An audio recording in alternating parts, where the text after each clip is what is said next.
Vince, how are you? Good. Great to seeing you. Same here, Peter. Great to seeing you. I could say great to seeing you again because you're attending all those car shows, and that's why I exactly kind of met you. I passed one of your cars at the car show, and again, having you finally here on my how I'm calling this car vlog, car podcast is quite special. There's many of classic cars around, sports cars and everything else. I'm very crazy about cars, car enthusiast, originally from Poland. Again, coming here to the United States was always my dream. As a teenager, I was watching all those movies, and we're talking classic cars. We're talking 50s, 60s, 70s, Ford Mustangs, movies, Steve McQueen, Bullet, muscle cars. Recently, I'm more and more exactly into cars from 30s and 40s, and that's another story. But you're joining me today with a pretty unique ride, which is Studabaker. And that's what caught my eye exactly as I was passing your car at the car show. I've never seen anything like that. And I remember you were around and we start chatting exactly. What's the story with that?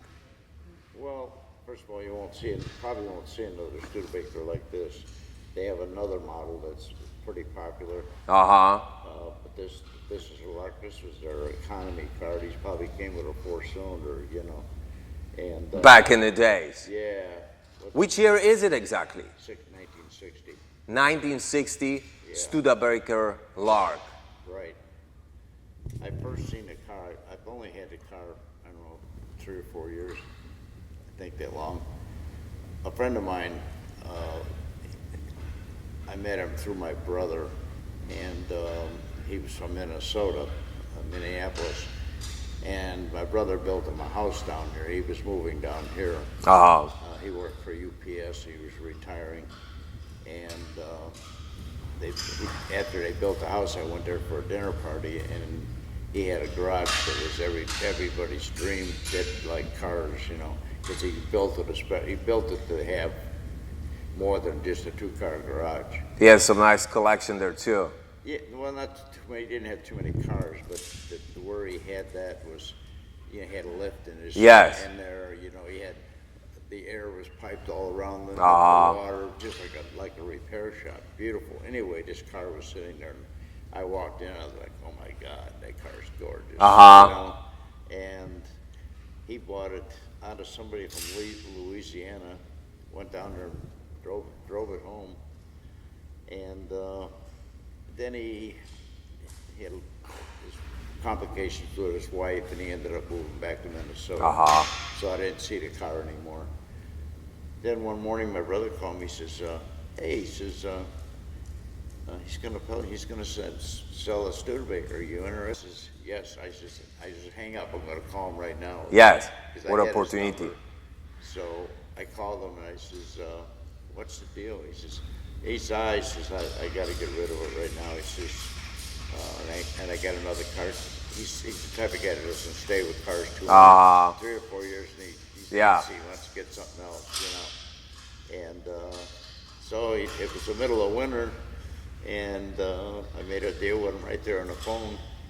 And I says, "I'll send you a check. You send me some information." Yeah. I call my guy that's hauled cars for me back and forth to Indianapolis, and I says, "Can you go up there? I mean, it's the middle of winter or something like this." Business goes on, So he went up there and picked the car up. Had a little problem with the snow, not the main roads, but the garage where this was at was buried, so they had to get the garage cleaned, because sidewalk. I heard about those winters up north. Yeah, they were crazy. And it's. But that's the most important. The car end up in your hands. Yeah, I love this car. Everybody loves this car. Yeah. And the thing about it is, like I just said, seeing another one is not likely, because most people probably just. Studabaker stopped. I think it was in 1965. And last year they built cars. Oh, really? Yeah. So this line of cars probably just slowly disappeared, and somebody decided to pick it up. Yeah. I told you, it's got a small box Chevy, a 350 Chevy. Okay. and the front end was weird. The steering and everything was weird when I got it from Todd. So I had a guy in town here take a look at it. So. Yeah, I mean, first of all, what I want to ask, because I wasn't familiar with Studabakers, and that's another thing for me. Yeah. You know, I'm not sure is many of them around or not many. How popular this car was back in the days. I mean, you said economy car, yes? Yeah. So it was pretty popular because it was car for everyone back in the 60s, I believe, well, yes? It was a cheap car. Studabaker had nicer cars. Uh-huh. You know, and there's the nicer ones are the ones that are still around. Because this wasn't thought of, this is just an old economy car. Uh-huh. I give it, wasn't really thought of doing, you know, if you see this car, how it normally looks. It's original. Nothing to look at. Okay. But somebody had an eye and said, hey, you know, this is almost a color they had that year, but I think it changed it a little bit. Spectacular color. You know maybe the name of the color? No, I don't. Yeah. I mean, the restoration on this car, you didn't do much, yes? Was already this way? Yeah, I think it was, I'm pretty sure it was professionally done. Uh-huh. It wasn't built in somebody's garage. There's too many things here that, even the paint job, you know, the paint job is really, it's good on it. Everything is good on it. I mean, the matching of the interior with exterior, talking wheels and everything else is just... Yeah, it's definitely eye-catching, and that's what I said. I pass you at the car show, and I'm like, what is that? Yeah, we can say it loud. That's Stock Plaza. Stock Plaza is one of the, I think one of the most popular also. I mean, except the Miramar, where we have a nice collection of cars, but it's once a month. It's first Sunday of the month. I mentioned this before, and it's mostly based on the classic cars. Spectacular show, always different collection of cars. It's pretty busy during off season, especially. I mean, our January till May. And then the Stock Plaza. What is interesting about Stock Plaza is also great selection of cars, nice area. There is weekly. You can be there every Saturday morning, 9 to noon, and the show it has pretty nice number of cars. It's the club started it, and Bill, his wife used to be the cookie lady. He actually got that going there. Uh-huh. And I seen it because I lived across the street. And I thought, what the heck's going on? What's going on there? Yeah. So I went in and checked it out, and at that time they were only getting like maybe 15 cars, 20 cars, but it just kept growing. Yeah. And people would come and they'd say, you know, well, can I park here? And, you know, with cars like these. Yes. And I said, our club puts this on, and everybody's welcome. Yes. Whether you're in a club or not, if you want to come park with us, you know, please, more than welcome, please. Yeah. And I jump up. When I see somebody come in new and they get their chair out and they're sitting by themselves, I go over and I introduce myself and tell them, hey, grab your chair, come on over. Yeah. And that's how big our corner started, yeah. I keep recruiting people to come in, you know. And they always end up finding somebody that they got something in common with. Yes. And then they build a bond, and every Saturday they meet, they sit They're next coming to each there other, too. They like to talk about the same thing. So it's a very unique corner. And that's the story with you again. You like the car shows. You, I mean, the Miramar you attending, even this a little bit farther drive for you. You still are willing to take a ride. How I'm saying always before to my guests, you know, it takes a little bit time, effort, money, and everything else to share their collection of cars, a little knowledge about the cars, and that's what is cool. But you attending many car shows too up north. Yeah, I started going. I got involved with the cars. I had a 70. A friend of mine had a 70 Chevelle with a 454 in it with a big blower on it. Okay. And long story short, I ended up buying a car from him, and he was involved with having something done at the car to these guys up in Milwaukee. I lived in the Chicago area, north suburbs of Chicago. I was only 45 minutes from Milwaukee, and the car. They wanted to know if I wanted to paint the car. It was okay paint job, but nothing like this or anything. You know? So I had the car painted there, and they were involved in all these car shows going everywhere. So they said, why don't you, follow us? I did. That's how I got started. I went to shows, and there's still a good one in Louisville, Kentucky.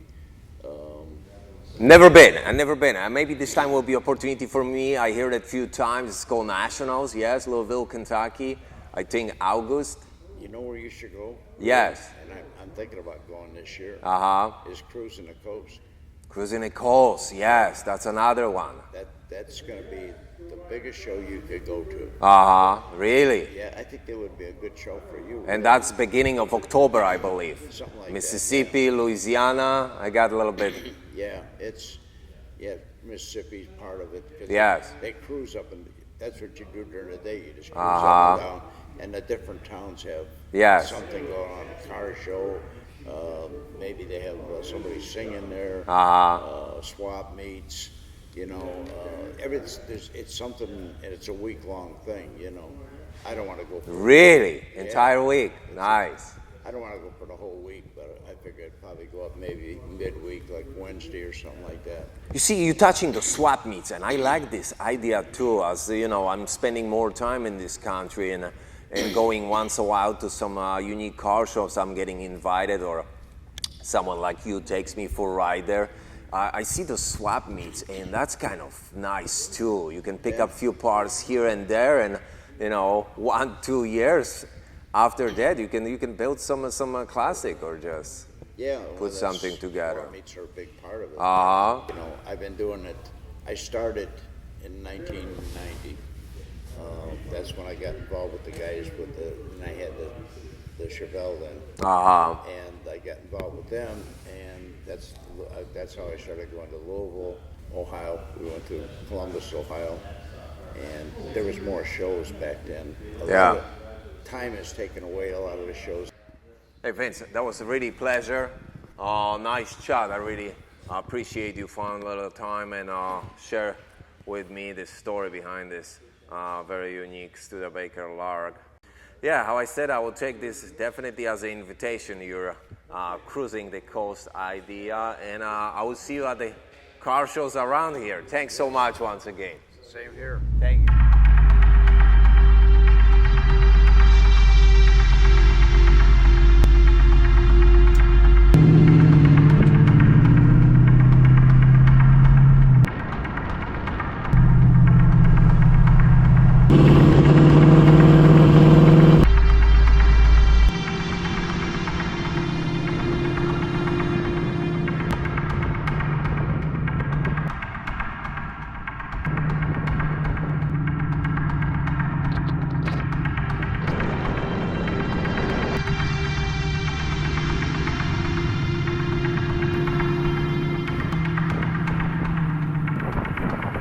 Thank you.